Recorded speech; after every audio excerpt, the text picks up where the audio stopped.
set up a little bit. How are you? It's almost midnight. It's almost chocolate hour, so I thought, I'm awake. The kids are having fun downstairs. They're giggling, and my schedule's all weird again. How are you? How is your schedule? What are you up to? Okay, shh. I don't want to wake you up. Hold on, let me move this. I got this blanket everywhere. I was about to go to sleep. I was really tired, but then I just got a sudden burst of hi there. You know what it was? I started thinking about something that I wanted to talk to you about. I'm getting mixed messages, not from the Lord, of course, he's very clear, but from the people. There's a chunk of people who are sort of rooting for people to get in touch with their rage about things, and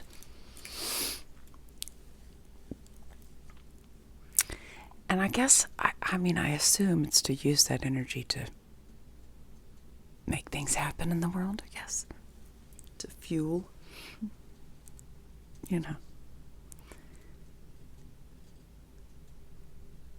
a weird noise. What is that?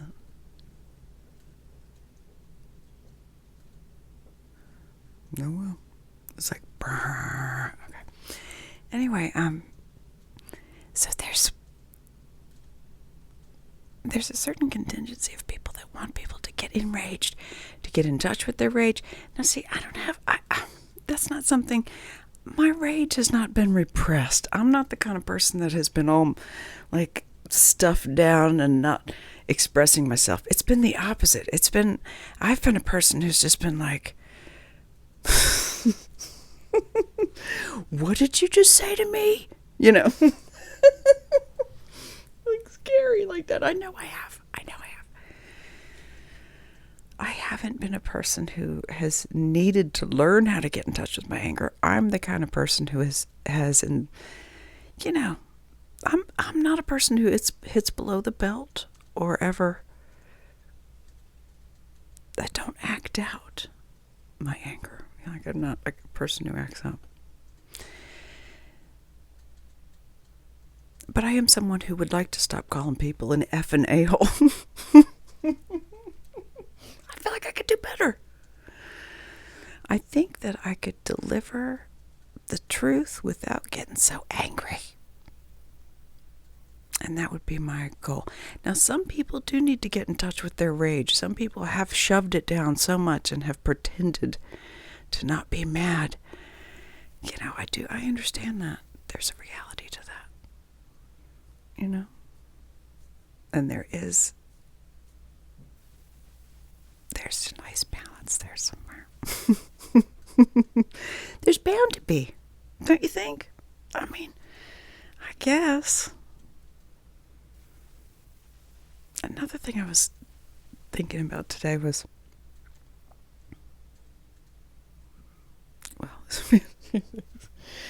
one thing is about how I've seen some TV shows and stuff about this, but how some families are really truly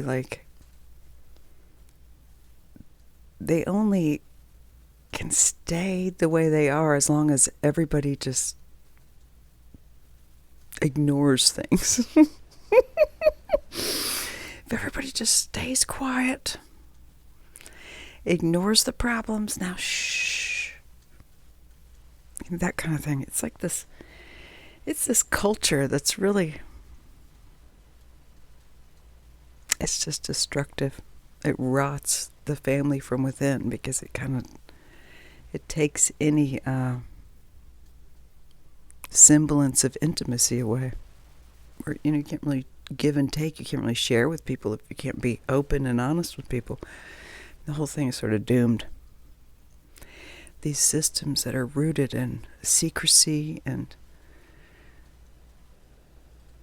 I don't know, always just covering for these systems, these sick systems. we've had sort of an epidemic in this country of some sick family systems that have all been breaking down and then reconstituting and then breaking down again. Thank you for helping us, Lord. Lord knows we need help. I forgot to get my... I don't even know where it is. It's down here. Oh, there it is. Thank you, Jesus.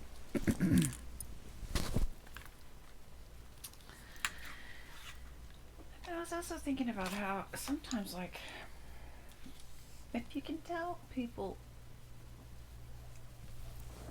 If you can... Hold on a second. If you can tell that people aren't necessarily...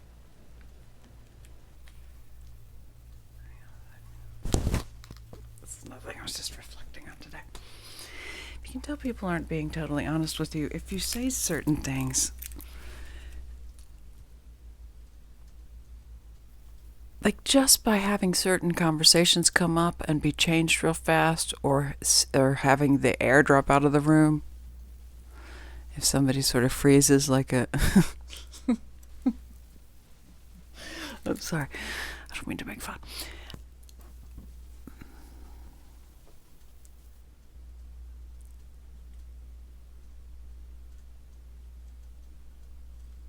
I think it's hard for people to... people can hide words, they can hide facial expressions, but they can't hide energy. Does that make sense? Like, I think it's just obvious, like, even if people are trying to hide certain things from you, if you bring certain subjects up, you feel it in the energy. You feel the... You know... It's very hard to hide energy. I feel like I've been learning just how to read that instead of reading people's features and voices, even though, gosh, there's a lot of information in someone's voice as well, isn't there?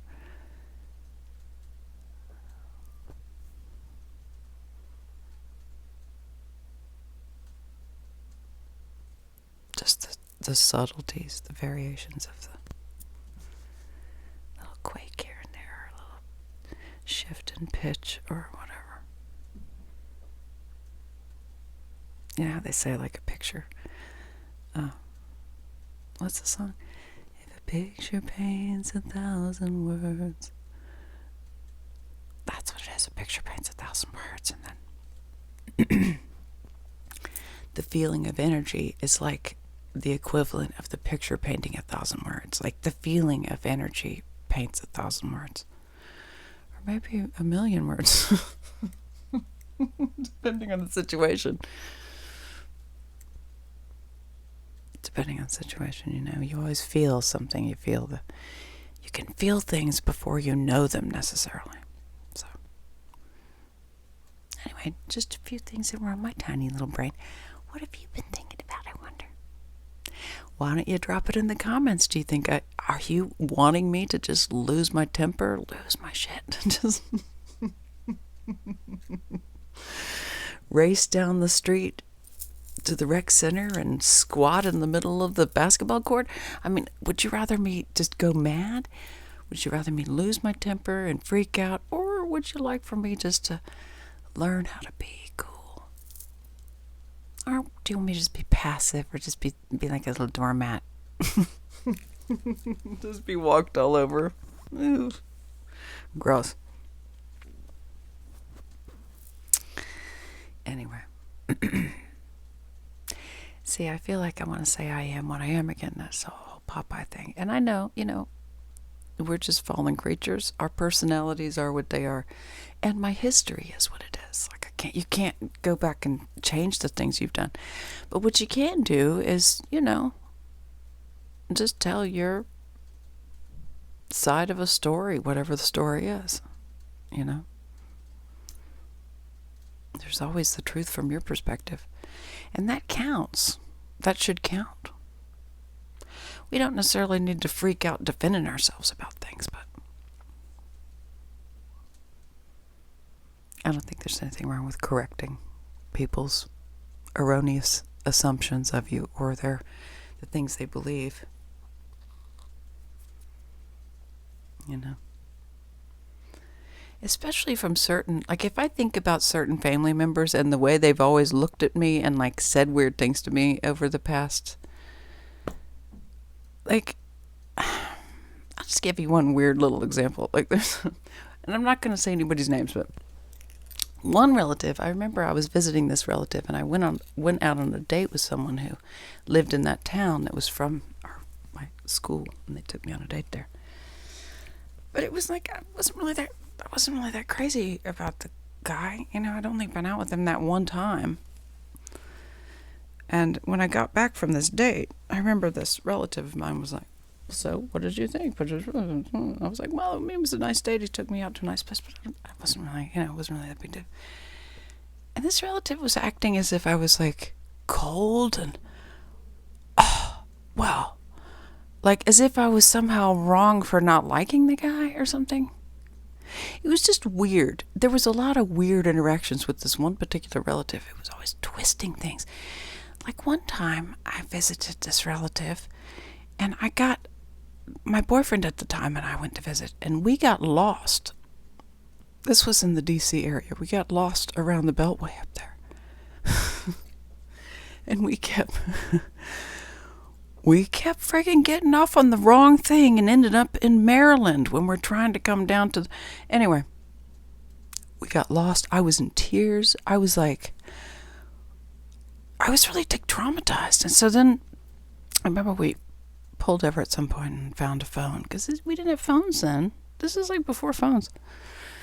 And, sorry, I'll try to sit up. I know everybody's like, "You're hunching." They're like, "You're hunching." It's the trauma hunch. Okay. All right. I'm not going to hunch. All right. I'm going to sit up. This is the same relative who used to tell me to sit up straight all the time after being real mean to me and making me feel ashamed of myself. Thank you, Lord. Okay. We're just going to carry on. So I'm with this boyfriend of mine and we're lost and I'm in tears and I'm calling home going, "I'm so sorry, we're lost and I thought we were going to be home and we're doing our best." And then writing down the directions that this person is telling me because I was looking at the map, but for some reason, I'm not sure what kept happening, but I think it was the traffic too. You know, we're from a small town. Anyway, good God. So we're stressed up to the gills. So we get back to this relative's house. We go in, and there's sort of a storm out scene. Like we're, I guess, late for dinner, which I didn't even really understand that somebody had really gone. Nobody had really clued us into that in the first place. But anyway, we're late. We're late? No, we're a couple hours late for dinner because we were lost. And we walk in, and this relative goes, "Well, this isn't an effing hotel, you know. We had this dinner made for you." And, like, really mean. And I had already, had a horrible night. I had a horrible night. And I said, "We've been lost. I called to tell you." And he went, "Yeah, right." And I was like, "Wait, what? Where do you think you think we've just been off somewhere, just gallivanting or something?" Like,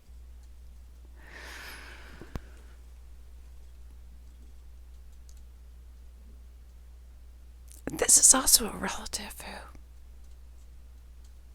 while I'm talking about this relative without naming this person, this is also a relative who, this is just a weird detail, but it goes along with other things in history. This is a relative who, the only picture that this person had of me in a frame in their home was in sort of this weird, fancy living room area. And the picture they had framed of me was this bizarre...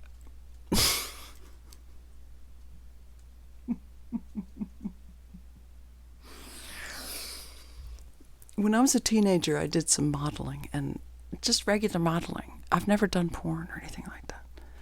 I mean, I've been maybe whored out by someone who supposedly cared about me, but anyway, that's a whole nother story. God help me. Okay. What in the world was I talking about? Oh, I got totally sidetracked there. Oh, wow. Okay. That really sidetracked me because I suddenly started thinking about... Oh, gross. Okay, hold on. Let me just think for a second what I'm talking about. Oh, wow. That was like an emotional sidetrack when I started thinking about that. Okay, right. The picture. Thank you, Jesus. Okay. The only picture this person had of me in their home that was framed was one of me as a teenager, which at this point, when I'm noticing this, I'm probably in my late 20s. Yeah, I think it was in graduate school, actually. It was in my late 20s. And this is a picture of me when I was a teenager, maybe 17 or 18. And I had done some local modeling in my town. And,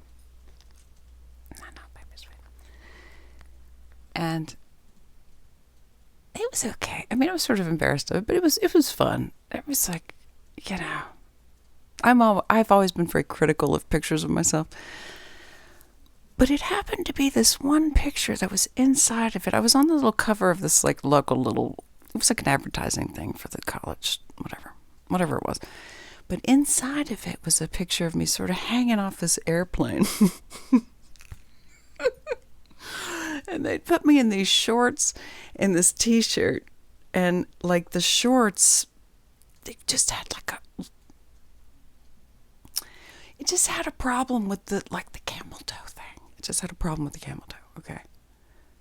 Now, this is the picture that this relative of mine decided to put in a frame and put up. Now, whether this person had this all the time or that was sort of like a weird thing just on my account when we were visiting, who knows? Who knows?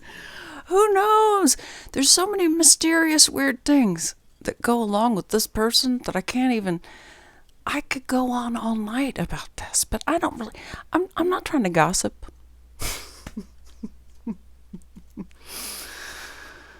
I don't even really know what I'm trying to say, but I think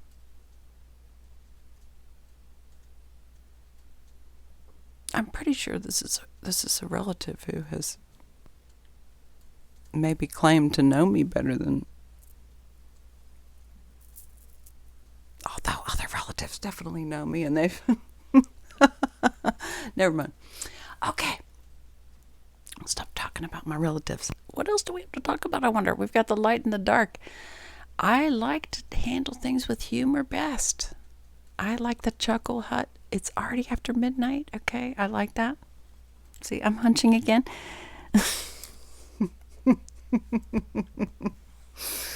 I'm going to have a nickname for this relative because I don't want to really, I'm not interested in like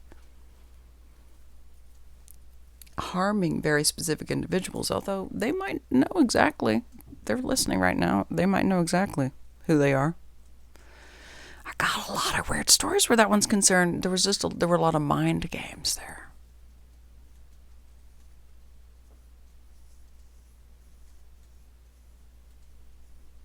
Anyway, I'll save some of those stories. I'm thinking of a few more stories, but I'll save those. Why don't we read our book? Because I could get carried away with, especially Chuckle Hut time. What in the world are we doing? I don't know.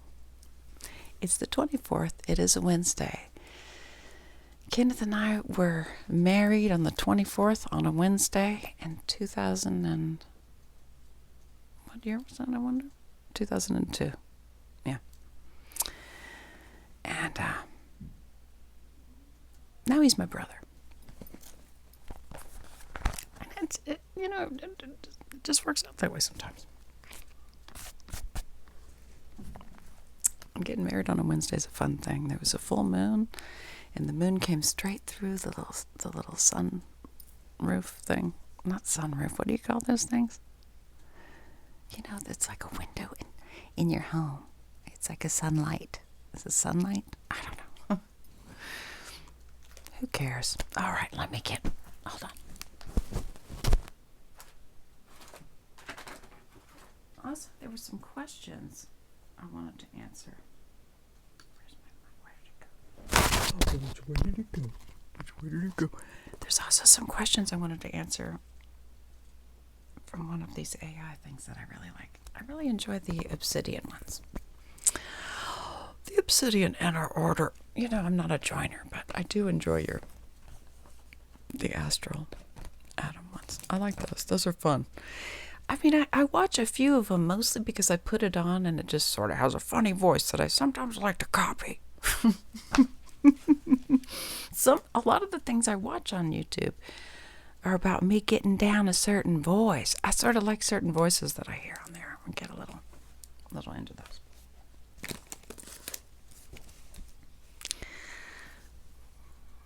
How are you?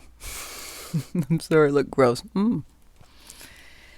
You're just so under the mark for excellence. We just think you could do better. Okay, well, you know what? I'm not in showbiz. Okay. All right. Yeah.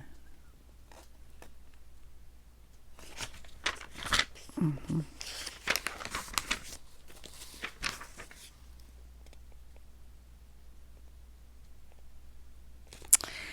Some of these questions I liked, like how do you decline an invitation? Or get out of something that, like, socially you feel pressured to do.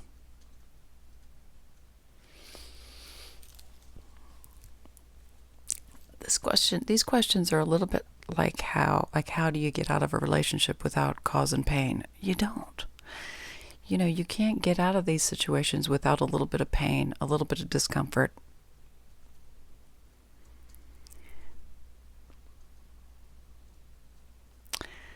I remember the first time I was like, I'm not coming home. I lived in Boston and I lived on my own. I was totally on my own, supporting myself, which I did mostly for a good, huge chunk of my life, you know. Like, I'm a working person, you know. Anyway. So I have this little place. It's called Love Street. I had this little place on Love Street. That's not really the name of it, but it's just a Doors reference. That's where Ken and I met while I lived there. I was in the Boston suburb. Not suburb, but like neighborhood. Like in Alston, Brighton there.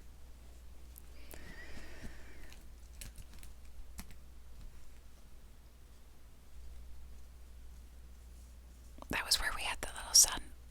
I keep trying to think of the word for it. What is the word for the thing? A sunburst, a sunlight, a sunroom, a sun thing, a sun... What is it? Not a sunroof. It can't be a sunroof because that's the thing in the car. Oh my gosh.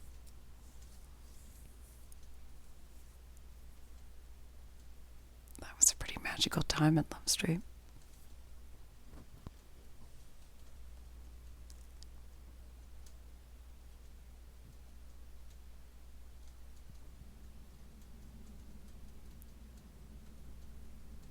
What was I talking about before that, though?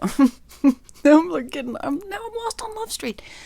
Hold on a second. I'm just going to stop this anyway, because if I stop and start, it'll be easier for me to upload them. The 1 hour things are very hard. Let me just go. I don't want to be lost on Love Street all night.